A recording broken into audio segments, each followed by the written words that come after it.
Welcome back to the studio, and let's continue with the EDFI, so the European Association of Development Finance Institution. We had an Agora meeting where we already investigate with EDFI what's the strategy here and how they cooperate between the finance institution on the green agenda and to really integrate it into the strategy. So now we can continue to shape this discussion, and we have Bruno WENN, the Director and Chair of EDFI, with us today, and Laure BLANCHARD-BRUNAC, Director for Policy and Partnership at EDFI.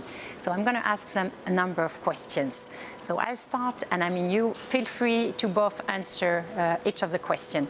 So my first question, very concretely for people listening to us, what are European DFI doing to support the transition towards a climate neutral economy? And isn't it compromising your mandate as development institution? Climate finance is a crucial part of our mandate as development finance institution. And as outlined in more details earlier today at the Agora session, we have made bold commitments on climate and energy finance in October last year to implement the Paris Agreement on climate. EDFI members will align all new financing with the objectives of the Paris Agreement by 2022. And all EDFI members will transition the investment portfolios to net zero greenhouse emissions by 2015 at the latest. And moreover, we are very active to mobilize private climate finance in developing and emerging markets. This will only be possible at a large scale if the business environment is improved to a level that is attractive for private investors. And to this end, we have published very recently guidelines for policymakers on how to unlock private climate finance. Over to you, Laure. Thank you, Bruno, and good afternoon, Cécile. Well, as your question, we do a lot of things on climate, as Bruno mentioned, but equally, we look at the most difficult part of the market to make sure that no one is left behind. And there are many initiatives that we have developed also in partnership with the EU, such as Electrify, Agrify, which are focusing on smaller businesses in the energy and agriculture sectors. And also, we're very happy to participate in the recently launched Team Europe initiative for young business in Africa, which is to ensure that the young businesses, gender financing and MSME financing are prioritized. So we try to be active on both fronts. The climate fronts, obviously with a more dense agenda with the larger companies, but more importantly with the smaller businesses as well. Thank you, Bruno, and thank you, Laure. Building on what you say, Laure, also with the young element. I mean, we all know in Africa, the young population will increase dramatically in the next year, and they need to find jobs, and many of them are very creative idea, wants to start a business. So, of course, promoting the sort of initiative, entrepreneurial nature of the young generation and new business to be shaped is very important. So very happy to hear that it is also in your agenda. More specifically, what are you doing to tackle the young specific category of the population, but also the woman? And I bring here again this agenda of the gender. Women face certain barriers in Africa and in developing countries and are not able to go into creating companies maybe in some country. And you really need to sort of ease the process for them and have specific attention for women. So can you give some example or tell a little bit more what you do for young and women empowerment? Sure. Look, I'll give an example on women gender-based financing, and Bruno will complement on the youth employment and growth in jobs. But basically, on gender financing, the DFIs have engaged in 2X challenge, which has been launched as a G7 initiative and has been rallied by European DFIs since then. And you might have noticed that the 2X challenge, in fact, increased its level of engagement with the recent announcement at the G7 that we would not only obviously delivered on the initial 3 billion financing that was targeted initially, but that target would be now increased to $15 billion for gender financing. And basically here, a few examples, the way this 2X transformed the way DFIs have been working on is that it enables us to focus on gender projects which are relatively small. We now track gender financing across the whole portfolio of all the European DFIs, and we can see that they are relatively small projects, less than 10 million euro. And they are seen across many different sectors, for example, solar power energy projects, but also microfinance or agribusiness. Please, Bruno. Yeah, many thanks, Laure. In order to address youth unemployment and also the special feature to improve the access of micro, small and medium-sized enterprises, especially in the context of Africa, in November last year we have launched a coalition for sustainable inclusive recovery of the private sector in Africa.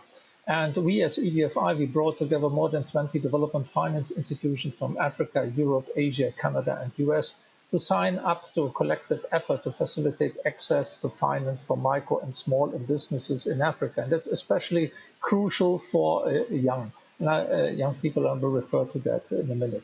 The coalition has committed at least $4 billion US dollars to African micro, small, and medium-sized enterprises by the end of the year 2021. And I'm very pleased to inform you that we have already committed more than 1.5 billion. And we are extremely happy that the head of states recently at the Summit on Financing African Economies in Paris have acknowledged the efforts of this coalition, have called on the international and European development banks to align with our initiative to improve access to finance. This will be critically important to boost growth and provide the jobs for the 450 million young Africans projected to join the labor market by 2050. And with the crisis lasting longer than expected, we are working to scale up in terms of number of partner institutions, in terms of volume, and to extend our commitments beyond 2021. Back to you, Cécile. Thank you, Bruno. Thank you, Laure. I want to build on this morning. We had the high-level panel, and there was this point, I think, was made by Pierre Helbron from the EBRD, on saying that the cooperation between MDBs is also need to be built on and need to be really reinforced. And he was suggesting also that there could be a sort of division of labor between the different institutions. From your perspective, and your 15 members, if I'm not wrong, of European DFI in the association, are they aligned on the same intervention logic and investment model, or do some of them specialize in addressing specific priority? You were talking about young and women, and it can be small business and so on. How do you get organized? And would the idea of this division of work and sort of complementarity is something that makes sense from your perspective? Yeah, of course, it makes sense. And the pandemic has revealed the importance of stronger cooperation, for which we at EDFI have a track record since the beginning of 1992.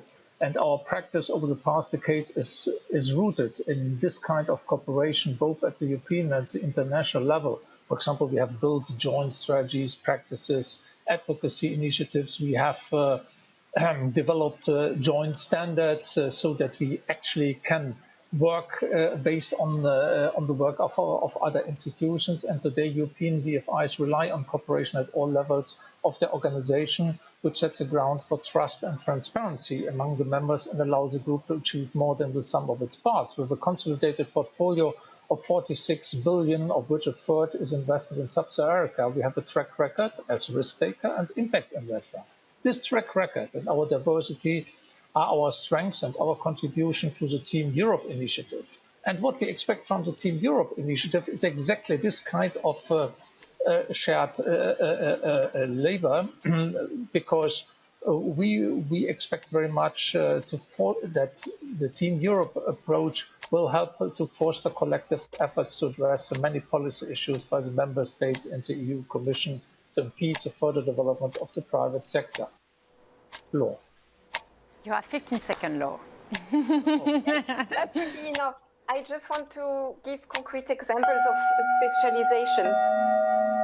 For example, FinFund, the Finnish DFI, has recently adopted a new investment priority with digital, which is critical, obviously, for the whole of Europe today, but especially for the Finnish government in its development policy. So that's a kind of specialization which we very much welcome. It's complementary to what the other DFIs are doing. FMO, for example, is extremely active in agriculture, while some other DFIs may not be that exposed to agriculture. And last but not least, in fact, there's a growing focus of the DFIs on fragile states. Recently, Proparco, the French DFI, has developed a fragile state strategy to help them focus and deliver on this topic as well. So there's definitely an active division of labor and seeking complementarity across our members. Many thanks, Laure, for this extra time taken, but very concrete example of specialization. So it's very reassuring to hear that. Many thanks to both of you. I think now we are to conclude our session of all this morning on green finance. Before saying goodbye, I wanted to come back to a point that actually Ursula von der Leyen, the President of the Commission, made this morning in her speech. She insisted a lot on the link also between biodiversity and climate change. Very important. It's true this year is also a conference of the party taking place. It's high on the agenda, and there are strong links between the two. And actually, as a DG, my Director General of DG INPA, Kunduz, has ordered a sort of expert group, high-level expert group of scientists and practitioners to make recommendation on how the EU can work together to link biodiversity and climate crisis to ensure green growth. And this report and recommendation made in the context of this report will be announced tomorrow during the concluding session at 5:30. So watch this space, because there's going to be specific recommendation on sustainable green finance, because this was one of the 8 thematic areas that have been looked on into this report. So some recommendation also for you on how biodiversity can also come on more into the climate objective and into the development dimension. So on this, I think a lot has been said already this morning during these different sessions. A lot of very good message of partnership, cooperation together, and a lot of things to work towards accelerating together this green finance momentum. So now it's time to say goodbye for me, and I will leave you with half an hour break, so a short lunch, and hope you enjoy the session this morning as much as I did. Thank you, and have a good rest of the day and EDD.